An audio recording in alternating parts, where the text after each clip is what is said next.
Hi there, it's me, Egil. I'm a mystic and here's my stick. Enough of the frivolities. How many times have we ever heard, whatever story you tell, there's always, well, I know more, I've done this, I've done that. And it's been the same throughout time. In a little village, there was such an occasion. The villagers were there, they'd had a few horns of mead, everybody was getting cheerful. And out popped from in through the door was a man who was visiting.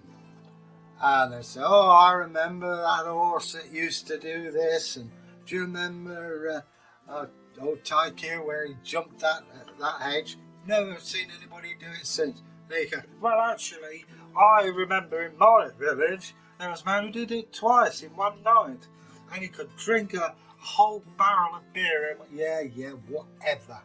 And he came in night after night, and it was ruining everybody's evening. We don't want it, you know what I mean? And he'd come out with the most amazing stories. So they thought, we've got to do something about this. We cannot have our spare time. We work hard and we work long hours.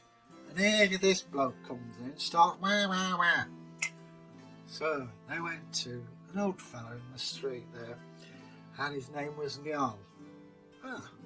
Njal, what are we going to do? This bloke keeps coming on, no matter what you've got. He's got twice as much, 3 times as much. Leave it with me, said Njal. I'll sort it. And so it was.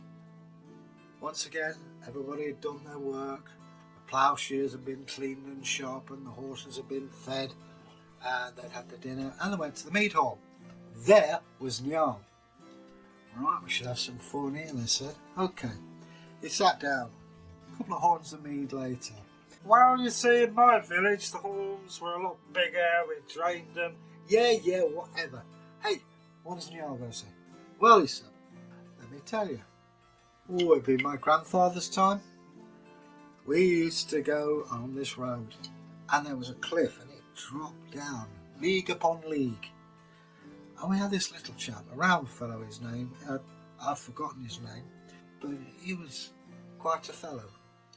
And he was manoeuvring his cart round the corner when he fell off, and down and down and down and down he fell, and bounced right up again, and then down and down and down and bounced and up again. And he kept on like this for about 3 weeks. He just kept bouncing up and down, up and down. Well, eventually, of course, they formed a net at the bottom, and when he came down, he closed it, and they held him down. Now, that's a mighty big story. Well, what do you think, stranger? Oh, well, I've never heard anything like that before. Yeah, you're not very bright, are you? Well, I'll try my best. So basically, what is that story telling us? It's telling us, keep the mouth shut and the brain engaged. And that's one of the things the Vikings were very keen on.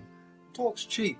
You could say all kinds of things, but you're going to get called out by it eventually. And so it was with this chap. So we all, I hope, have learnt a lesson. A lesson which involves us today. How many times you've been to a pub and there's always been a wah, wah, wah, telling you this, that and the other. And it's not all lies, so tell a bigger lie. Anyway, hope you've enjoyed it. Stay safe.